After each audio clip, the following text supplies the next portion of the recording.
মুসলমান ভাইদের জন্য সালাম, হিন্দু ভাইদের জন্য নমস্কার, অন্যান্য জাতির জন্য আন্তরিক ভালোবাসা এবং অভিনন্দন। আজকে আমি দিচ্ছি যারা তান্ত্রিক এবং কবিরাজ আছেন, যারা মূর্খ কবিরাজ আছেন, রুগী আসলে বলতে পারেন না যে রুগীর কি সমস্যা হয়েছে না হয়েছে, এগুলা বিষয়ে আপনারা বলতে পারবেন এবং জানতে পারবেন। অল ডিটেলস আমি সব কিছু ভেঙে আপনাদেরকে বলে দিব, আপনারা নিজেই করতে পারবেন। ইনশাল্লাহ আমার পাশে থাকবেন এবং সঠিক তান্ত্রিক সঠিক গুরু দেখে আপনারা এই কাজগুলো শিখবেন, তাহলে মানুষের উপকার করতে পারবেন। আপনি যদি একজনের ক্ষতি করেন আরেকজনে আপনার ক্ষতি করবে, ঠিক আছে? আর আপনি যদি মানুষের ভালো করেন, আপনার ক্ষতি করার মতো লোক এই পৃথিবীতে জন্ম হয় নাই। কারণ আপনি যদি সৎ পথে থাকেন, সঠিক পথে থাকেন, আপনার একটা পশমের ক্ষতিও কোনো তান্ত্রিকে করতে পারবে না। আর আপনি যদি ভালো খারাপ দুইটাই লিপ্ত থাকেন, তাহলে 100% কেন 1000% আপনি নিশ্চিত থাকেন যে আপনার ক্ষতি আরেকজনে করতে পারবে। এছাড়া কেউ ক্ষতি করতে পারবে না। যারা সঠিক মানুষ তারা কষ্ট করবে, তারা দুঃখে দিন যাবে, তাদের আপদ বিপদ বেশি থাকবে। আর যারা অসৎ লাইনে টাকা ইনকাম করবে তারা ভালো চলবে, ভালো খাইবে এবং তাদের প্রতারণায় মানুষ আকৃষ্ট হবে। কারণ এখন বর্তমান ওই কলির জামানা। সঠিক আপনি 50 জন যাচাই করে একজনকে পাইতে পারেন, ঠিক আছে? এই যেমন এই দেখেন, আপনাদেরকে আমি দিচ্ছি, আপনারা নিজেই দেখতে পারবেন রুগীর কি সমস্যা। এই যে টাক্সারটা দেখছেন, এই টাক্সার দুইটা বানাইতে হবে, এই কলম দিয়ে লিখতে হবে, এই কলমের উপরে একটি মন্ত্র পড়তে হবে। আপনি যে কাজেই করেন, যে জিনিসেই এই কলম দিয়ে লিখবেন, নকশা লিখলে নকশা জাগ্রত হবে, আপনার জাগ্রত করতে হবে না, অটোমেটিক জাগ্রত হয়ে যাবে। আমি মন্ত্রটা বলতেছি, আপনারা শুনেন। বিসমিল্লাহ শুরু, মুহাম্মদ আমার গুরু, আল্লাহ তোমার নামে আমি করিলাম শুরু।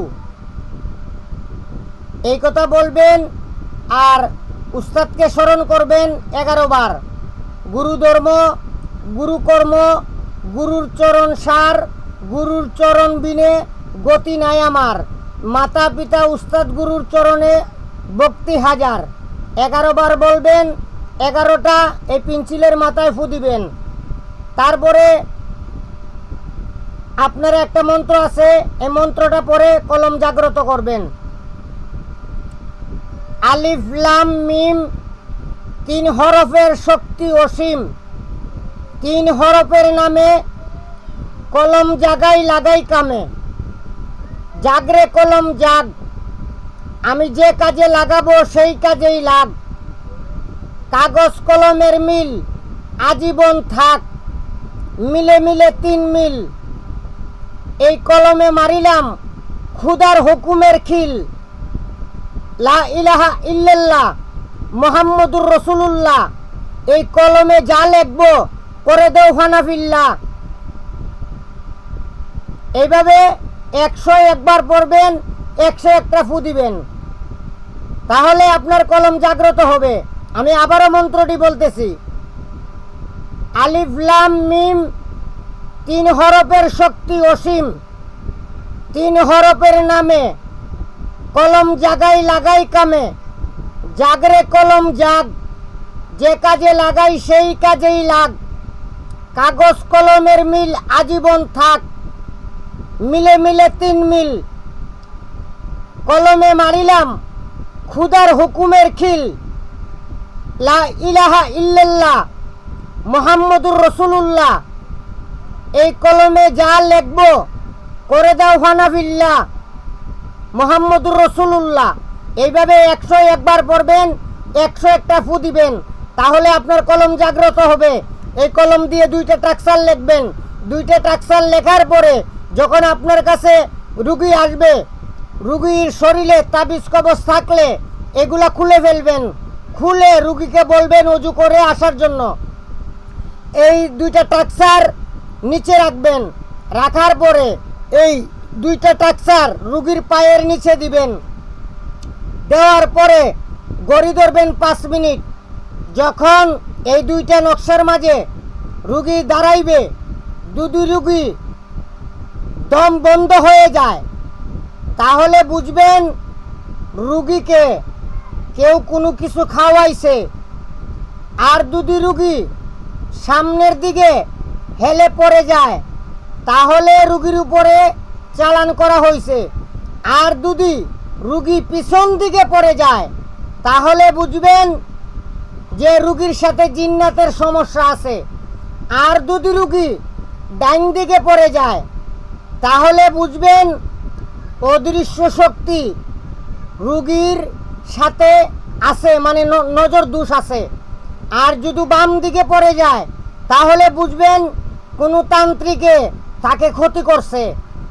আর এই 5টা আলামত থেকে যদি কোনো আলামতেই এইটার মাঝে দাঁড়ানোর পরে 5 মিনিটের ভিতরে দেখা না যায়, তাইলে বুঝবেন এই রুগীর কোনো সমস্যা নাই।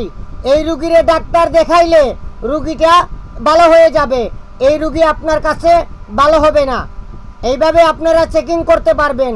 এই তিলিসমাতগুলো হলো জিন্দা, এই তিলিসমাতগুলো হলো জিন্দা। এই জিন্দা তিলিসমাত দিয়ে আপনারা পরীক্ষা করতে পারবেন যে রুগীর কি সমস্যা।